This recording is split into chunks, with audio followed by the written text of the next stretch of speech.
Nazir Ranipur town committee के कचर मुलाजमन पघारू न मिलण खिलाफ एहतजाज किया है। पेश आहे गुलाम शबीर जोणे जो जी रिपोर्ट। नाज़रीन ॾिसी रहा हो असीं मौजूद आहियूं रानीपुर नेशनल प्रेस क्लब के सामूं ऐं कचन तोड़े पकन मुलाजमन पारां जेको 4 महीननि खां पघारूं न मिलण खिलाफ मुसलसल एहतजाज कंदा रहिया आहिनि, पर अॼु वरी जेको आहे बुख हड़ताल ते वेही रहिया आहिनि। नटा ॾेई छॾे था ॾियनि, बसि तव्हांखे अॼु था ॾियूं, अॼु क़ुर ते बि न असां सही हलिया। असां क़ुर खणी घुमायो, बच्चा खपायासीं, बीमार बच्चा खणी वियासीं, त बि असां सचा न थिया। पघार बंद आहे, रिटायरमेंटियूं बंदि लॻियूं पियूं आहिनि, असांखे का शइ न आहे। मुंहिंजो मुड़ुसु मरी वियो आहे, हथनि जी पेंशन रही पई आहे, कंहिंखे बि पेंशनियूं कोन थियूं मिलियूं वञनि, न कंहिंखे पघारूं थियूं मिलियूं वञनि। असां ग़रीब मिसकीन आहियूं, असांखे पंहिंजा हक़ मिलिया वञनि, असां पंहिंजे हक़नि लाइ वेठा आहियूं। रिटायरमेंट में पैसा अचनि, असां नंढा नंढा बच्चा आहिनि, असांखे काम न आहे, असां ॾाढो तंगी था गुज़ारियूं। कचा मुलाज़िम बीहारिया आहिनि जेके 10,000 ते मुलाज़िमनि ते, त तव्हांखे पकी पोस्ट करे तव्हांखे पका ऑर्डर ॾींदासीं। उन्हनि खे 4 महीना थिया आहिनि, पघार बि नथा ॾियनि, उन्हनि खे लाथो बि पियो आहे। असांजी घरवारी मरी वई आहे, जंहिंखे अञा ताईं असांखे रिटायरमेंट जो रुपयो बि न मिलियो। असां मथे ऑफिसरनि खे अपील था कयूं, असां पहुरियत आहियूं, ग़रीब आहियूं, ॿुहारीदार आहियूं।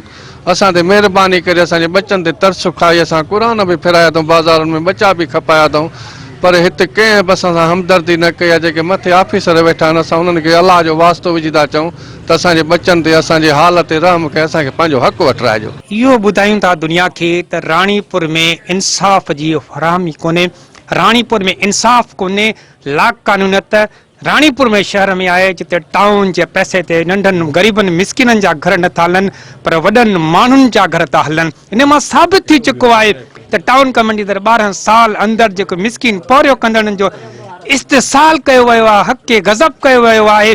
8 महीननि खां रिटायरमेंट मुलाज़िम पंहिंजी पघार रिटायरमेंटनि लाइ परेशान लॻा पिया आहिनि, ऐं मुलाज़िम जेके डेली वजिस ते कमु कंदड़ आहिनि, जेके 4 महीननि खां उन्हनि जूं पघारूं बंदि आहिनि।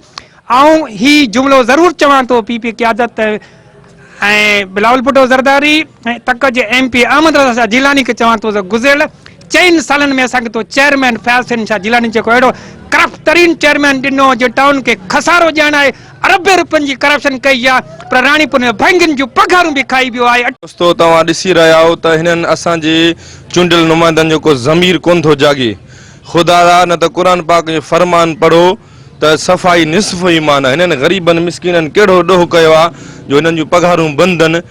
हदीस पाक में आहे त मज़ूर खे मज़ूरी पघर सुकण खां अॻु में ॾिनी वञे।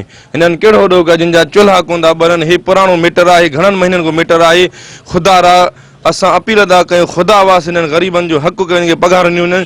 शहर जी हालत तव्हां ॾिसी रहिया हो, कैमरामैन पंहिंजे अखियुनि सां ॾिसनि त शहर जी हर घिटी घिटी पाणी सां ॿुॾी पई आहे, ऐं केॾी बदबू ऐं धप ऐं केॾी गंदगी लॻी पई हर घिटी। ख़ुदा रा असां चूंडियल नुमाइंदनि खे हथ ॿधी गुज़ारिश कंदासीं त हिननि खे हक़ पंहिंजो ॾिनो वञे, हिननि सां इंसाफ़ कयो वञे। चूंडियल हुकूमत इहो बि कमु न करे त असांखे ॿियो छा ॾींदी, जेका सफ़ाई न करे रही आहे। हदीस पाक में आहे त सफ़ाई निसफ़ ईमान आहे, सफ़ाई मुआशिरे में करणी आहे। जेका असांखे हुकूमत इब्तिदाई ऐं सफ़ाई न ॾरी आहे त उहा अॻिते छा कंदी। कैमरामैन जुनेद सां गॾु गुलाम शबीर जूणे जो मेहरान TV न्यूज़ रानीपुर।